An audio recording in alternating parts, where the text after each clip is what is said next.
Welcome to GK and matrix. আজ আমরা এই ভিডিওতে আলোচনা করব এমন একটি অঙ্ক নিয়ে যে অঙ্কটি সমস্ত কম্পিটিটিভ লেভেলের পরীক্ষায় কম বেশি এসেই থাকে। আর এই অঙ্কটি কীভাবে শর্ট ট্রিক্সের মাধ্যমে করা যায় সেটাই এই ভিডিওতে দেখানো হবে। চলুন তাহলে ভিডিওটা শুরু করা যাক। আজকের অঙ্কটি হলো a:b সমান 3:4, b:c সমান 5:7 এবং c:d সমান 8:9 হলে a:d সমান কত হবে? ভালো করে দেখুন, বলেছে a মানে অনুপাত b সমান 3:4, আবার বলেছে b:c সমান 5:7, c:d সমান 8:9 হলে a:d সমান কত? এই ধরনের অঙ্ক যখন থাকবে কিভাবে করবেন দেখুন। আমাদের প্রথম কাজ হবে, প্রথমে এটা লিখে নেব a:b:c:d,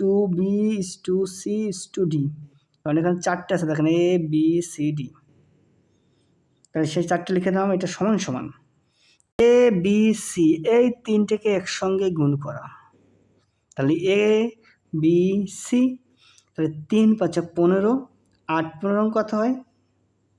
120, তাহলে 120 লিখব। ইস্টু এ মানে কোনটা? প্রথম তিনটে। তাহলে বি মানে কোনটা আসবে? পরের তিনটে, মানে এই প্রথমটা বাদ। তাহলে বি সি আবার এই বি, তাহলে এইটা এইটা আর এইটা, তাহলে 5 × 8 = 40, 40 × 4 করলে কত হবে? 160। পরে সি মানে কোনটা? পরের তিনটে, তাহলে এটা বাদ। তাহলে কোনটা আসছে? ভালো করে দেখুন, এটা বাদ যাবে। 1 2 3, এইটা এটা এটা, তাহলে এই তিনটে গুণ করলে কত আছে? 7 × 8 = 56 গুণ 4, 424, 4 হাতে 2, 4 × 5 = 20, 2 22, 224, 2 2 4 ইস্টু ডি মানে শেষ তিনটে 1 2 3, এই তিনটে। 7 9 63 গুণ 4, 3 4 12, 2 হাতে 1, 4 424 1 25, 252। তাহলে a:b:c:d সমান কত? 120, 160, 224, 252। প্রশ্নে বলেছে a:d সমান কত? a আর d, তাহলে প্রথম এটা a এটা d, তাহলে লিখতে হবে a:d সমান 120 = 252।